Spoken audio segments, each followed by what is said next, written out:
Hello everyone.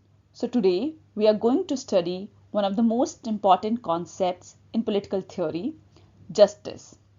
अब जब भी हम justice शब्द सुनते हैं तो सबसे पहले दिमाग में कोर्ट्स, जजेस और पनिशमेंट की इमेज आती है. But is justice only about courts and laws? The answer is no. Justice is much broader than that. इस लेक्चर में हम समझेंगे कि जस्टिस का एक्चुअल मीनिंग क्या है, डिफरेंट पॉलिटिकल थिंकर्स ने इसे किस तरह एक्सप्लेन किया है और एग्जाम पर्सपेक्टिव से कौन से पॉइंट्स सबसे ज़्यादा इंपॉर्टेंट हैं. So without wasting any time, let's get started. The term justice is derived from the Latin words justitia and jus. In simple words, jus means to bind or to tie together. इसका मतलब है लोगों को ऐसे rules और principles के through जोड़ना जिससे सोसाइटी में हार्मनी, ऑर्डर और म्यूचुअल रिस्पेक्ट बना रहे. अब अगर इसे और सिंपल लैंग्वेज में समझें तो जस्टिस का सीधा सा मीनिंग है फेयरनेस, यानी हर व्यक्ति के साथ निष्पक्ष और उचित व्यवहार करना.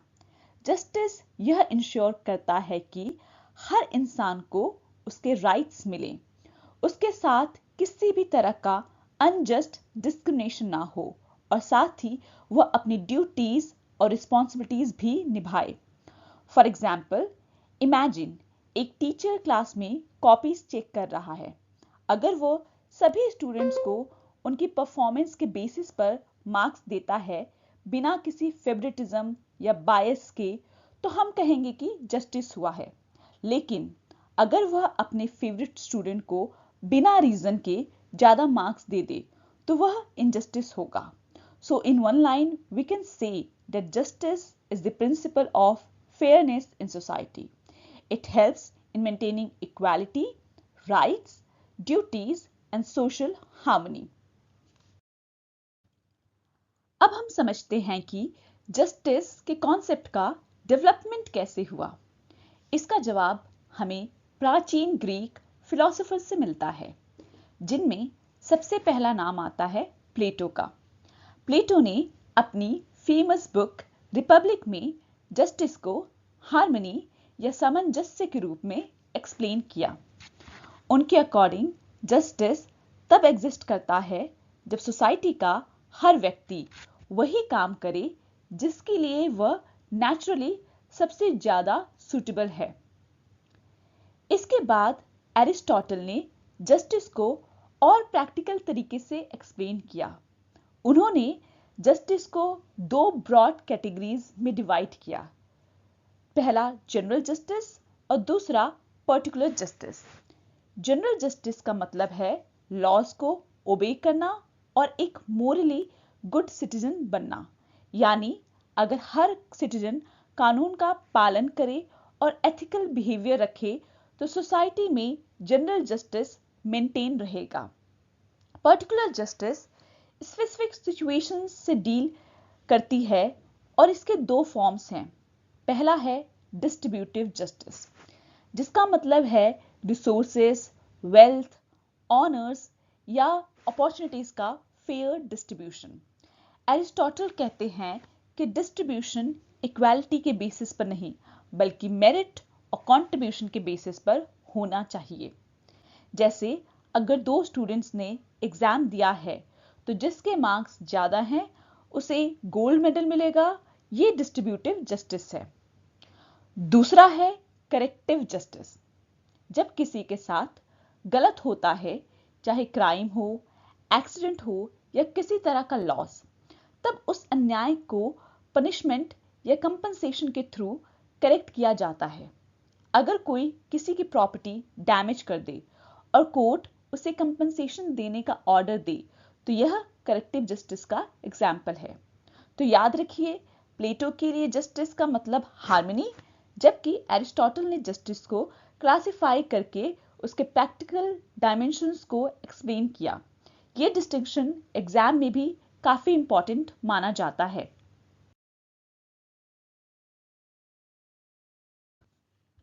अब हम जस्टिस के डिफरेंट टाइप्स को समझते हैं.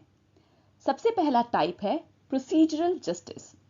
नाम से ही क्लियर है कि यह प्रोसीजर या प्रोसेस के फेयरनेस पर फोकस करता है। यानी यहां सवाल यह नहीं है कि फाइनल रिजल्ट क्या आया, बल्कि यह है कि डिसीजन लेने की प्रोसेस फेयर थी या नहीं।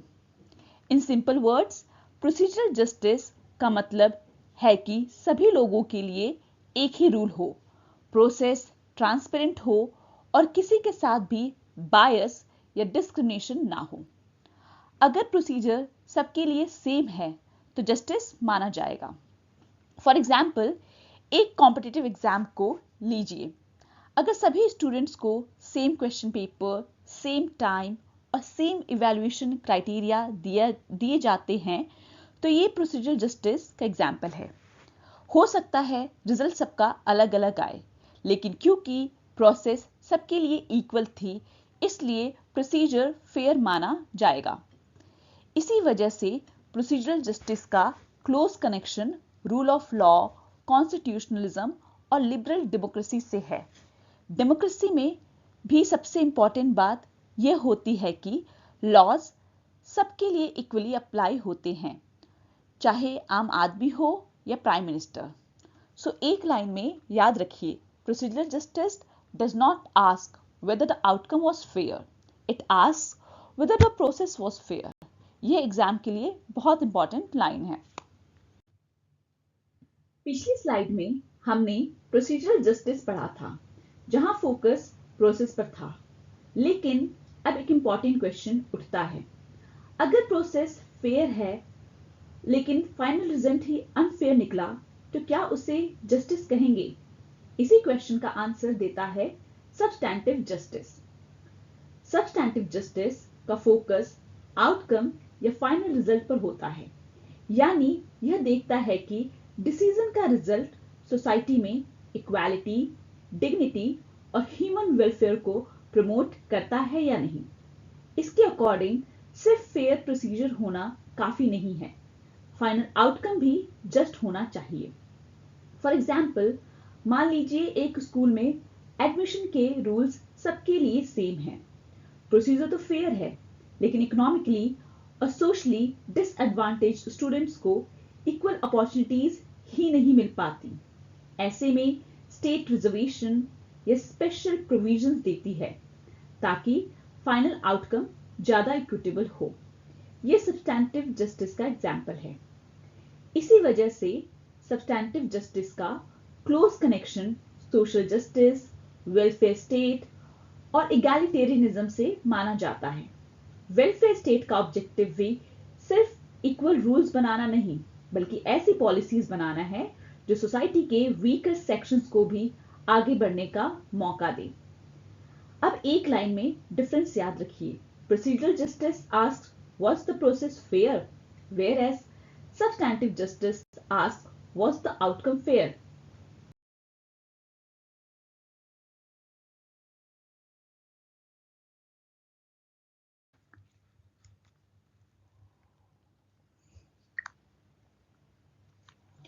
अब तक हमने प्रोसीजरल और सब्सटैंटिव जस्टिस को समझा, लेकिन अब एक और बहुत इंपॉर्टेंट टाइप आता है, डिस्ट्रीब्यूटिव जस्टिस। मैं आपसे एक सिंपल सा क्वेश्चन पूछती हूँ, अगर सरकार के पास लिमिटेड रिसोर्सेस हैं, जैसे scholarships, government jobs, health care facilities या वेलफेयर स्कीम्स, तो सबसे बड़ा सवाल यह उठता है, यह रिसोर्सेस किसको मिलने चाहिए और किस बेसिस पर मिलने चाहिए। इसी क्वेश्चन का आंसर देता है डिस्ट्रीब्यूटिव जस्टिस। डिस्ट्रीब्यूटिव जस्टिस का मतलब है सोसाइटी के बेनिफिट्स और बर्डन्स का फेयर डिस्ट्रीब्यूशन। बेनिफिट्स में wealth, income, education, health care और अपॉर्चुनिटीज आती हैं, जबकि बर्डन्स में टैक्सेस, ड्यूटीज और रिस्पॉन्सिबिलिटीज शामिल होते हैं। फॉर एग्जाम्पल, अगर गवर्नमेंट इकोनॉमिकली वीकर स्टूडेंट्स को स्कॉलरशिप्स प्रोवाइड करती है ताकि उन्हें भी हायर एजुकेशन का इक्वल अपॉर्चुनिटी मिले, तो यह डिस्ट्रीब्यूटिव जस्टिस का एग्जाम्पल है। इसी तरह इनकम के अकॉर्डिंग टैक्स लगाना भी डिस्ट्रीब्यूटिव जस्टिस का एक प्रैक्टिकल एग्जाम्पल माना जा सकता है, क्योंकि यहाँ बर्डन्स भी फेयरली डिस्ट्रीब्यूट किए जा रहे हैं। लेकिन एक इंटरेस्टिंग बात यह है कि सभी थिंकर्स इस बात पर अग्री नहीं करते कि डिस्ट्रीब्यूशन किस बेसिस पर होना चाहिए। कुछ कहते हैं इक्वालिटी के बेसिस पे, कुछ मेरिट के बेसिस पर, कुछ नीड के बेसिस पर और कुछ कंट्रीब्यूशन के बेसिस पर। और इसी वजह से रॉल्स, नॉजिक और मार्क्स जैसे थिंकर्स ने डिस्ट्रीब्यूटिव जस्टिस को अलग अलग तरीके से एक्सप्लेन किया है। सो एक लाइन में याद रखिए, distributive justice is all about the fair distribution of societies benefits and burdens. सबसे इंपॉर्टेंट क्वेश्चन है, who should get what and on what basis?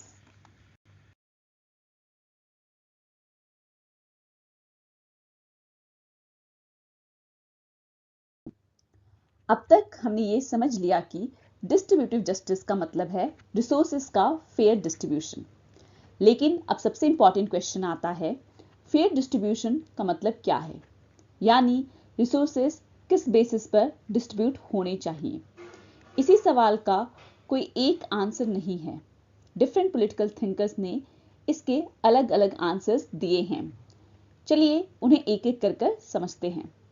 सबसे पहला प्रिंसिपल है इक्वालिटी। इसके अकॉर्डिंग सोसाइटी के रिसोर्सेस सभी लोगों में इक्वली डिस्ट्रीब्यूट होने चाहिए। पहली नज़र में यह आइडिया काफ़ी फेयर लगता है, लेकिन प्रॉब्लम यह है कि हर इंसान की एबिलिटीज़, नीड्स और कॉन्ट्रीब्यूशंस सेम नहीं होते, इसलिए हर सिचुएशन में इक्वल डिस्ट्रीब्यूशन प्रैक्टिकल नहीं होता। दूसरा प्रिंसिपल है मेरिट। इसके अकॉर्डिंग रिवॉर्ड्स उन लोगों को मिलने चाहिए जो ज़्यादा टैलेंटेड हैं, ज़्यादा मेहनत करते हैं या बेटर परफॉर्मेंस देते हैं। फॉर एग्जाम्पल, कॉम्पिटिटिव एग्जाम में जो कैंडिडेट हाईएस्ट मार्क्स लाता है उसे टॉप रैंक मिलती है। लेकिन यहाँ भी एक प्रॉब्लम है, क्या सभी लोग लाइफ की रेस में एक ही स्टार्टिंग लाइन से शुरू करते हैं? बिल्कुल नहीं। किसी को अच्छी स्कूलिंग मिलती है, किसी को बेसिक एजुकेशन भी नहीं मिलती। इसलिए सिर्फ मेरिट को बेसिस बनाना भी कंप्लीट जस्टिस नहीं माना जा सकता। तीसरा प्रिंसिपल है नीड। इसके अकॉर्डिंग रिसोर्सेस उन लोगों को मिलनी चाहिए जिनको उनकी सबसे ज़्यादा ज़रूरत है, जैसे इकोनॉमिकली वीकर सिटीजन्स को फ्री हेल्थ केयर या फाइनेंशियल असिस्टेंस देना। लेकिन चैलेंज ये है कि किसी की नीड को ऑब्जेक्टिफिकली मेजर करना काफ़ी डिफिकल्ट होता है। कौन ज़्यादा नीडी है और कौन कम, ये डिसाइड करना हमेशा इजी नहीं होता। और आखिरी प्रिंसिपल है डिजर्ट का। इस प्रिंसिपल के अकॉर्डिंग रिवॉर्ड्स उन लोगों को मिलना चाहिए जो अपने कंट्रीब्यूशन के बेसिस पर उनके हकदार हैं।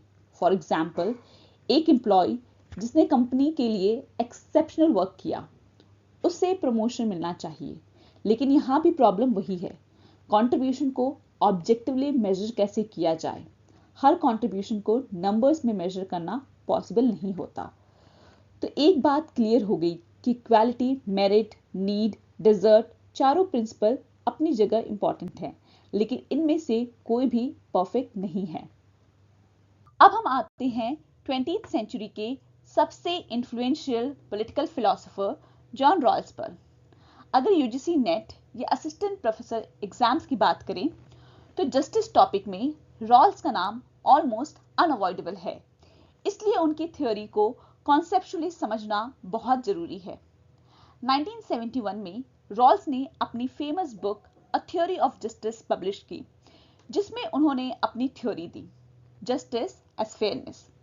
नाम से ही क्लियर है कि रॉल्स के अकॉर्डिंग किसी भी सोसाइटी को तभी जस्ट कहा जा सकता है जब उसकी इंस्टीट्यूशंस और रूल्स सबके लिए फेयर हों। रॉल्स का मेन ऑब्जेक्टिव था एक बैलेंस स्टैब्लिश करना लिबर्टी और इक्वालिटी के बीच। उनके अकॉर्डिंग सिर्फ फ्रीडम देना इनफ नहीं है और सिर्फ इक्वालिटी लाना भी इनफ नहीं है। एक अच्छी सोसाइटी वही होगी जहां दोनों का प्रॉपर बैलेंस हो। रॉल्स ये भी कहते हैं कि सोसाइटी में सोशल और इकोनॉमिक इनइक्वालिटीज हो सकती हैं। हर इंसान की इनकम, पोजीशन या स्टेटस सेम होना जरूरी नहीं है, लेकिन अगर इनइक्वालिटीज एग्जिस्ट करती हैं तो वो फेयर होनी चाहिए और सबसे इंपॉर्टेंट बात, उनका बेनिफिट सोसाइटी के सबसे डिसएडवांटेज्ड लोगों को भी मिलना चाहिए। इसी आइडिया को हम आगे डिफरेंस प्रिंसिपल में डिटेल्स में समझेंगे।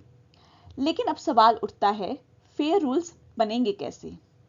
अगर हर इंसान अपने पर्सनल इंटरेस्ट को के हिसाब से रूल्स बनाएगा तो ऑब्वियसली वो अपने फेवर में ही रूल्स बनाएगा।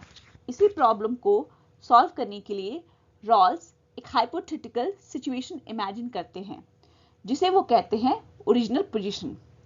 ओरिजिनल पोजीशन कोई हिस्टोरिकल इवेंट नहीं है, ये सिर्फ एक थॉट एक्सपेरिमेंट है, यानी एक इमेजिनरी सिचुएशन। रॉल्स कहते हैं कि इमेजिन कीजिए कुछ लोग मिलकर सोसाइटी के रूल्स बनाने वाले हैं, लेकिन उस वक्त वो सभी लोग फ्री, इक्वल, रैशनल और म्यूचुअली डिसइंटरेस्टेड हैं। यहाँ फ्री का मतलब है कि उन पर किसी का प्रेशर नहीं है। इक्वल का मतलब है कि सबकी बार्गेनिंग पावर सेम है। रैशनल का मतलब है कि हर व्यक्ति लॉजिकली अपना इंटरेस्ट प्रोटेक्ट करना चाहता है। और म्यूचुअली डिसइंटरेस्टेड का मतलब है कि हर इंसान अपने वेलफेयर के बारे में सोच रहा है, किसी और के पर्सनल बेनिफिट या लॉस से उसका कोई लेना देना नहीं है। लेकिन ओरिजिनल पोजीशन की सबसे इंटरेस्टिंग कंडीशन अभी बाकी है। रॉल्स कहते हैं कि उन लोगों को एक और रिस्ट्रिक्शन फेस करनी होगी और उस रिस्ट्रिक्शन को कहा जाता है वेल ऑफ इग्नोरेंस। और इसी कॉन्सेप्ट की वजह से रॉल्स की थ्योरी दुनिया की सबसे इन्फ्लुएंशियल थ्योरीज में से एक मानी जाती है। चलिए इसे नेक्स्ट स्लाइड में डिटेल्स में समझते हैं।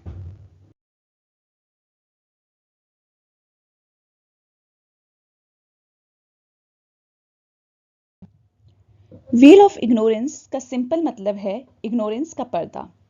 इस पर्दे के पीछे बैठे हुए लोगों को यह नहीं पता होता कि फ्यूचर सोसाइटी में उनकी पोजीशन क्या होगी। उन्हें यह नहीं पता होता कि वो रिच होंगे या पुअर, मेल होंगे या फीमेल, अपर कास्ट से होंगे या लोअर कास्ट से, मेजॉरिटी रिलीजन से होंगे या माइनॉरिटी से। उन्हें अपनी वेल्थ, सोशल स्टेटस, टैलेंट और एबिलिटीज के बारे में भी कुछ पता नहीं होता। अब जरा इमेजिन कीजिए कि आपको एक नई सोसाइटी के रूल्स बनाने हैं, लेकिन आपको ये नहीं पता कि कल आप उस सोसाइटी में किस पोजीशन में पैदा होंगे। तो क्या आप ऐसे रूल्स बनाओगे जो सिर्फ रिच लोगों को बेनिफिट करे? बिल्कुल नहीं, क्योंकि हो सकता है कि कल आप खुद पुअर कैटेगरी में निकले। इसी तरह आप ऐसे रूल्स भी नहीं बनाओगे जो किसी पर्टिकुलर कास्ट, रिलीजन या जेंडर को फेवर करे, क्योंकि आपको नहीं पता कि आप खुद किस ग्रुप से बिलोंग करोगे। इसलिए रॉल्स कहते हैं कि व्हील ऑफ इग्नोरेंस के पीछे बैठे लोग नेचुरली ऐसे प्रिंसिपल्स चूज करेंगे जो सबके लिए फेयर हों, स्पेशली उन लोगों के लिए जो सोसाइटी में सबसे डिसएडवांटेज पोजीशन में हो सकते हैं। लेकिन ध्यान रहे, ये लोग कंप्लीटली इग्नोरेंट नहीं हैं। रॉल्स के अकॉर्डिंग उनके पास इकोनॉमिक्स और साइकोलॉजी का बेसिक नॉलेज होता है। उन्हें सोसाइटी के फंक्शनिंग के बारे में एलिमेंट्री अंडरस्टैंडिंग होती है। उनके पास एक सेंस ऑफ जस्टिस भी होता है। बस उन्हें अपनी पर्सनल आइडेंटिटी और फ्यूचर पोजीशन का पता नहीं होता। एक लाइन में याद रखिए, wheel of ignorance is a device used by Rawls to ensure impartiality. Since no one knows their future position in society, everyone chooses rules that are fair for all.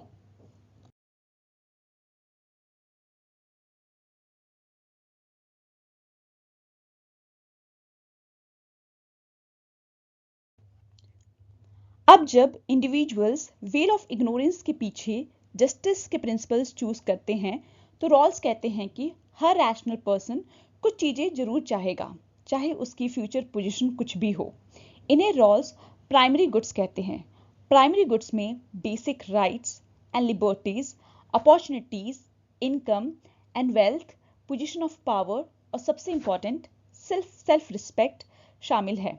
Rawls के according ये ऐसी चीजें हैं जो हर इंसान को अपनी life plan करने और एक डिग्निफाइड लाइफ जीने के लिए चाहिए होती हैं। अब सवाल ये है कि वेल ऑफ इग्नोरेंस के पीछे बैठे लोग सोसाइटी के लिए कौन से प्रिंसिपल्स चूज करेंगे? रॉल कहते हैं कि वो दो प्रिंसिपल्स चूज करेंगे। सबसे पहला है इक्वल लिबर्टी प्रिंसिपल। इस प्रिंसिपल के अकॉर्डिंग हर व्यक्ति को इक्वल बेसिक लिबर्टीज मिलनी चाहिए और ये लिबर्टीज सबके लिए सेम होनी चाहिए। For example, freedom of speech, freedom of religion, political participation, freedom of association और पर्सनल लिबर्टी। रॉल्स कहते हैं कि इन बेसिक फ्रीडम्स को किसी इकोनॉमिक बेनिफिट्स के लिए सेक्रीफाइस नहीं किया जा सकता, यानी लिबर्टी कम्स फर्स्ट। अब आते हैं सेकेंड प्रिंसिपल पर, जो सोशियो इकोनॉमिक इनइक्वालिटी से रिलेटेड है। रॉल्स ये नहीं कहते कि सोसाइटी में सब लोग बिल्कुल इक्वल होंगे। उनके अकॉर्डिंग इनइक्वालिटीज एग्जिस्ट कर सकती हैं, लेकिन उन्हें दो कंडीशंस को सेटिस्फाई करना होगा। पहली कंडीशन है डिफरेंस प्रिंसिपल। इसके अकॉर्डिंग अगर सोसाइटी में इनइक्वालिटी है तो उसका बेनिफिट सोसाइटी के सबसे डिसएडवांटेज लोगों तक पहुंचना चाहिए। दूसरी कंडीशन है फेयर इक्वालिटी ऑफ अपॉर्चुनिटी। इसका मतलब है कि सोसाइटी के इंपॉर्टेंट ऑफिसेस और पोजीशंस सबके लिए जेन्युइनली ओपन होनी चाहिए। सिर्फ लीगल इक्वालिटी काफ़ी नहीं है, लोगों को इक्वल अपॉर्चुनिटीज़ भी मिलनी चाहिए। फॉर एग्जाम्पल, अगर दो स्टूडेंट्स में इक्वल टैलेंट है लेकिन एक को अच्छी एजुकेशन और रिसोर्सेस मिलते हैं और दूसरे को नहीं, तो कंपटीशन फेयर नहीं होगा। रॉल्स कहते हैं कि स्टेट को ऐसी कंडीशंस क्रिएट करनी चाहिए जहां सबको फेयर अपॉर्चुनिटी मिले।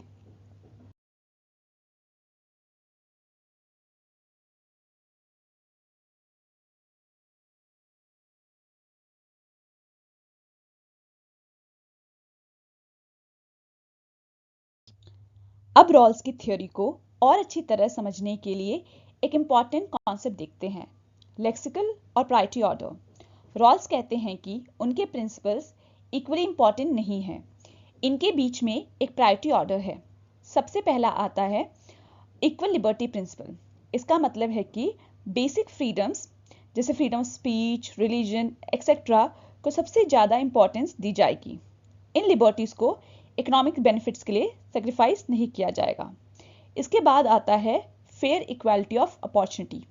रॉल्स कहते हैं कि सभी लोगों को इंपॉर्टेंट पोजीशंस और अपॉर्चुनिटीज तक पहुंचने का फेयर चांस मिलना चाहिए।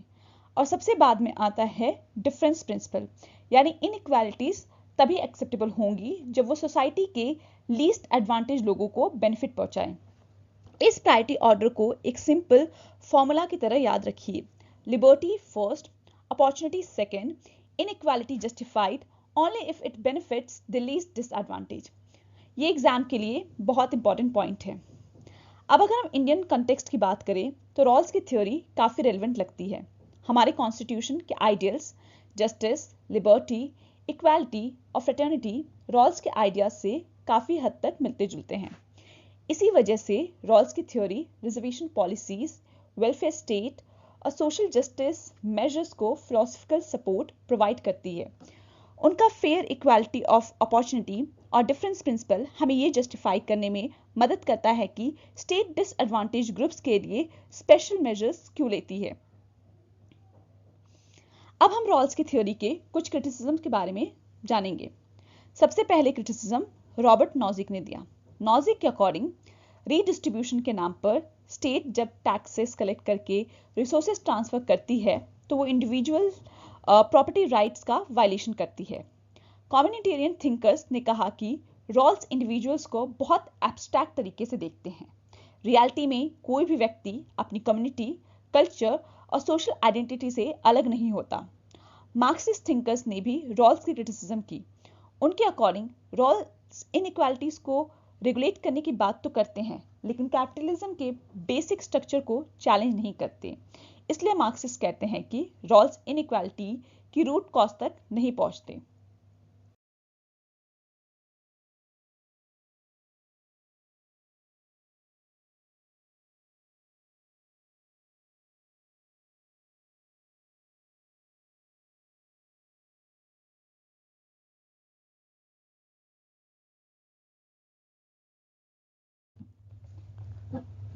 अब तक हमने जॉन रॉल्स की थ्योरी ऑफ जस्टिस को समझा, लेकिन एक इंपॉर्टेंट क्वेश्चन उठता है, क्या सिर्फ रिसोर्सेज को इक्वली डिस्ट्रीब्यूट कर देना ही जस्टिस है? इसी सवाल को अमर्त्य सेन ने चैलेंज किया और रॉल्स की थ्योरी को आगे डेवलप किया। सेन रॉल्स से एग्री करते हैं कि जस्टिस और फेयरनेस इंपॉर्टेंस है, लेकिन उनके अकॉर्डिंग जस्टिस को सिर्फ प्राइमरी गुड्स के डिस्ट्रीब्यूशन से जज नहीं किया जा सकता। Rawls, rights, liberties, income, wealth और अपॉर्चुनिटीज को इम्पोर्टेंट मानते थे। सेन कहते हैं कि असली सवाल ये है कि लोग इन रिसोर्सेज का एक्चुअल यूज कितना कर पा रहे हैं। एक सिंपल एग्जांपल लीजिए, मान लीजिए दो लोगों को एक ही बाइसाइकिल दी गई है। रॉल्स के पर्सपेक्टिव से दोनों को इक्वल रिसोर्सेज मिल गया, लेकिन अगर उनमें से एक व्यक्ति फिजिकली डिसेबल्ड है और बाइसाइकिल यूज नहीं कर सकता, तो क्या दोनों की फ्रीडम और अपॉर्चुनिटीज सच में इक्वल है? क्लियरली नहीं। यही पॉइंट सेन हाईलाइट करते हैं। उनके अकॉर्डिंग लोग age, gender, health condition, disability और सोशल सर्कमस्टांसेस में एक दूसरे से डिफरेंट होते हैं। इसलिए सेम रिसोर्सेज देने का मतलब ये नहीं है कि सबको सेम अपॉर्चुनिटीज मिल गई। इसी वजह से सेन ने कैपेबिलिटी अप्रोच डेवलप किया। कैपेबिलिटी का मतलब है कि किसी व्यक्ति की वो रियल फ्रीडम और एक्चुअल एबिलिटी जिसके थ्रू वो अपनी पसंद की लाइफ जी सके। फॉर एग्जाम्पल, एजुकेशन सिर्फ स्कूल खोल देने से नहीं आती। इम्पॉर्टेंट ये है कि क्या बच्चे एक्चुअली स्कूल जा पा रहे हैं, पढ़ पा रहे हैं और अपनी पोटेंशियल डेवलप कर पा रहे हैं। यानी फोकस रिसोर्सेज पर नहीं, बल्कि उन रिसोर्सेज को यूज करने की कैपेबिलिटी पर होना चाहिए। सेन के अकॉर्डिंग एक जस्ट सोसाइटी वो नहीं है जो सिर्फ इक्वल रिसोर्सेज डिस्ट्रीब्यूट करे। एक ट्रूली जस्ट सोसाइटी वो है जो लोगों की कैपेबिलिटीज को एक्सपैंड करे और उन्हें मीनिंगफुल चॉइसेस और रियल फ्रीडम प्रोवाइड करे। तो अगर रॉल्स का फोकस प्राइमरी गुड्स पर था, तो सेन का फोकस कैपेबिलिटीज पर है। रॉल्स पूछते हैं लोगों को क्या रिसोर्सेस मिल रहे हैं, जबकि सेन पूछते हैं लोग उन रिसोर्सेस के साथ एक्चुअली क्या कर पा रहे हैं। और इसी वजह से अमर्त्य सेन की थ्योरी को modern development studies, human development index और वेलफेयर पॉलिसीज में बहुत इंपॉर्टेंस दी जाती है।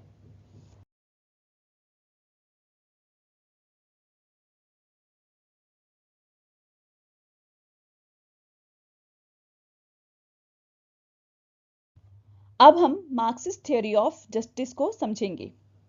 मार्क्स कहते हैं कि हमें सिर्फ डिस्ट्रीब्यूशन को फेयर बनाने की बात नहीं करनी चाहिए, बल्कि उस पूरे इकोनॉमिक सिस्टम को देखना चाहिए जो इनइक्वालिटी को जन्म देता है।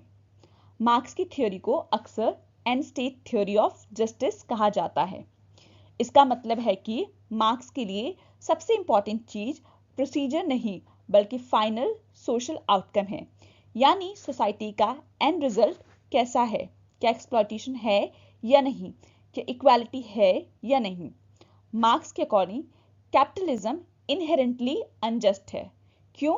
क्योंकि कैपिटलिज्म में प्रोडक्शन के मीन्स जैसे फैक्ट्रीज, लैंड और इंडस्ट्रीज प्राइवेट इंडिविजुअल्स के कंट्रोल में होते हैं। वर्कर्स अपनी लेबर देते हैं, लेकिन उनकी मेहनत से जो वैल्यू क्रिएट होती है उसका बड़ा हिस्सा कैपिटलिस्ट के पास चला जाता है। मार्क्स इसे एक्सप्लॉयटेशन कहते हैं। मार्क्स ये भी कहते हैं कि कैपिटलिज्म सिर्फ इकोनॉमिक एक्सप्लॉयटेशन ही नहीं करता, बल्कि वर्कर्स को एलिनेशन का शिकार भी बना देता है। वर्कर्स अपने काम, अपने प्रोडक्ट और यहाँ तक कि अपनी क्रिएटिव पोटेंशियल से भी अलग हो जाता है। अब मार्क्स के विजन को समझते हैं। उनके अकॉर्डिंग सोशलिज्म के स्टेज में डिस्ट्रीब्यूशन अकॉर्डिंग टू लेबर होगा, यानी जितना काम उतना रिवॉर्ड। लेकिन मार्क्स इस प्रिंसिपल को फाइनल सॉल्यूशन नहीं मानते। उनके अकॉर्डिंग ये भी इम्परफेक्ट है, क्योंकि लोगों की नीड्स अलग अलग होती हैं। इसलिए कम्युनिज्म के हाईएस्ट स्टेज में मार्क्स एक फेमस प्रिंसिपल देते हैं, from each according to his ability to each according to his needs.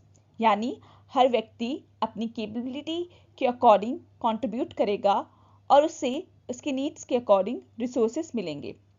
Marks कहते हैं कि जब प्रोडक्शन के मीन्स का सोशल ओनरशिप होगा और एक्सप्लॉयटेशन खत्म हो जाएगा, तब सोसाइटी में क्लास कॉन्फ्लिक्ट भी खत्म हो जाएगा। ऐसी आइडियल कम्युनिस्ट सोसाइटी में कॉपरेशन कॉन्फ्लिक्ट की जगह ले लेगा। और यही मार्क्स एक बहुत रैडिकल बात करते हैं। वो कहते हैं कि ऐसी सोसाइटी में जस्टिस जैसे कॉन्सेप्ट की जरूरत ही नहीं पड़ेगी, क्योंकि इनजस्टिस और एक्सप्लॉयटेशन के सोर्सेस ही खत्म हो चुके होंगे। लेकिन मार्क्स की थ्योरी की क्रिटिसिज्म भी हुई है। क्रिटिक्स कहते हैं कि अगर स्टेट को इक्वालिटी अचीव करने के लिए बहुत ज़्यादा पावर दे दी जाए, तो इंडिविजुअल लिबर्टी और पर्सनल फ्रीडम को नुकसान पहुंच सकता है। इसी वजह से एंड स्टेट थ्योरीज पर एक्सेसिव स्टेट कंट्रोल को जस्टिफाई करने का आरोप लगाया जाता है। तो एक लाइन में मार्क्स को याद रखिए, Rawls wanted a fair society, but Marx wanted a classless society. Rawls focused on fair distribution, whereas Marx focused on eliminating exploitation itself.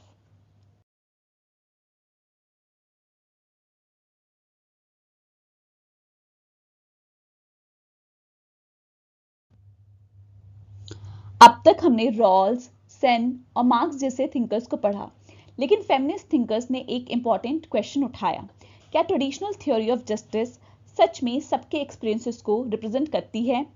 Feminist का मानना था कि जस्टिस को सिर्फ राइट्स, लॉज और इक्वालिटी के पर्सपेक्टिव से नहीं देखना चाहिए, बल्कि केयर, रिलेशनशिप्स और ह्यूमन एक्सपीरियंसेस को भी इंपॉर्टेंस देनी चाहिए। फेमिनिस्ट थ्योरी के अकॉर्डिंग जस्टिस सिर्फ एब्स्ट्रैक्ट रूल्स का मैटर नहीं है, रियल लाइफ में लोग रिलेशनशिप्स, फैमिली रिस्पॉन्सिबिलिटीज और सोशल एक्सपेक्टेशंस के कंटेक्स्ट में जीते हैं, इसलिए जस्टिस को इन एस्पेक्ट्स को भी कंसिडर करना चाहिए। इस डिबेट में कैरल गिलिगन का नाम बहुत इंपॉर्टेंट है। उन्होंने दो कॉन्सेप्ट्स दिए, एथिक्स ऑफ जस्टिस और ethics of care. Ethics of justice rights, rules, equality और इम्पार्शियलिटी पर फोकस करता है, यानी डिसीजन लेते वक्त हम लॉज और प्रिंसिपल्स को इंपॉर्टेंस देते हैं। वहीं ethics of care relationships, empathy और रिस्पॉन्सिबिलिटी पर फोकस करता है। फॉर एग्जाम्पल, एक जज और एक मदर एक ही सिचुएशन को अलग अलग नजरिए से देख सकते हैं। जज रूल्स और लॉस पर फोकस करेगा, जबकि मदर केयर और इमोशनल नीड को भी कंसिडर करेगी। गिलिगन के अकॉर्डिंग दोनों पर्सपेक्टिव्स इंपॉर्टेंट हैं। नैल नोडिंग्स ने भी केयर एथिक्स को सपोर्ट किया। उनके अकॉर्डिंग मोरल डिसीजन को समझने के लिए ह्यूमन रिलेशनशिप और केयर को सेंट्रल इंपॉर्टेंस देनी चाहिए। लेकिन कुछ फेमिनिस्ट थिंकर्स जैसे कैथरीन मैकिनन और जॉन टोरंटो ने एक और इम्पॉर्टेंट पॉइंट रेज किया। उन्होंने कहा कि केयर को सिर्फ वीमेन ट्रेट मान लेना गलत है।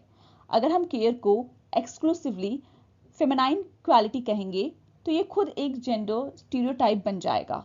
केयर एक ह्यूमन वैल्यू है, सिर्फ विमेन वैल्यू नहीं।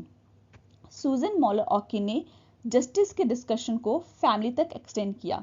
उनके अकॉर्डिंग अगर सोसाइटी में इक्वालिटी लानी है तो सिर्फ पब्लिक स्फेयर में नहीं, फैमिली के अंदर भी एग्जिस्टिंग इनइक्वालिटीज को एड्रेस करना होगा, क्योंकि बहुत बार इनजस्टिस की शुरुआत घर के अंदर से ही होती है।